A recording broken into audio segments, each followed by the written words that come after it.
L'hypnose l'a mal nommée et l'hypnose aussi l'a mal connue. Alors mal nommée parce que dans le mot hypnose, il y a hypno et ça fait référence au sommeil, hein, racine grecque du sommeil.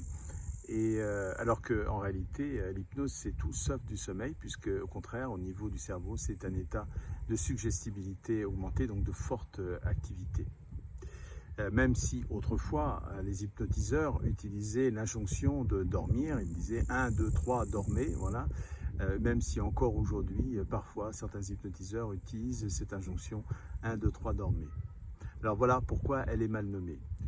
Mais mal connue aussi puisque l'hypnose existe depuis la nuit des temps et donc les mécanismes hypnotiques ont toujours impressionné énormément les gens.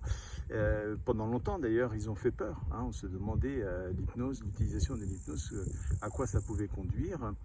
Et on sait aujourd'hui qu'on a domestiqué en quelque sorte cette puissance extraordinaire qui consiste à parler à l'inconscient en contournant les résistances du conscient. Alors s'il y avait dans le système quelque chose qui dormait en quelque sorte, ça pourrait être le conscient, hein, on l'endort pour pouvoir parler à l'inconscient.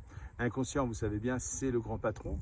Et donc lorsque vous communiquez avec quelqu'un, par exemple, et que vous avez une bonne connaissance de l'hypnose, eh bien vous pouvez tout simplement murmurer à l'oreille de l'inconscient. Alors murmurer à l'oreille de l'inconscient des autres peut-être, mais je vous invite à apprendre à murmurer à l'oreille de votre inconscient pour lui envoyer des messages positifs et peut-être pour modifier des agencements psychologiques néfastes que vous avez accumulés peut-être tout au long de votre vie, des opinions qui vous limitent par exemple sur vous-même, peut-être aussi des opinions qui vous limitent sur les autres et sur le monde.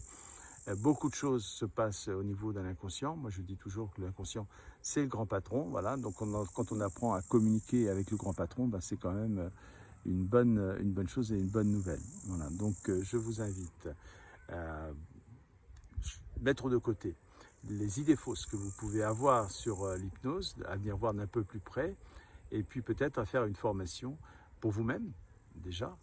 Donc, vous pourrez pratiquer l'auto-hypnose et puis peut-être aussi pour aider les gens. Voilà.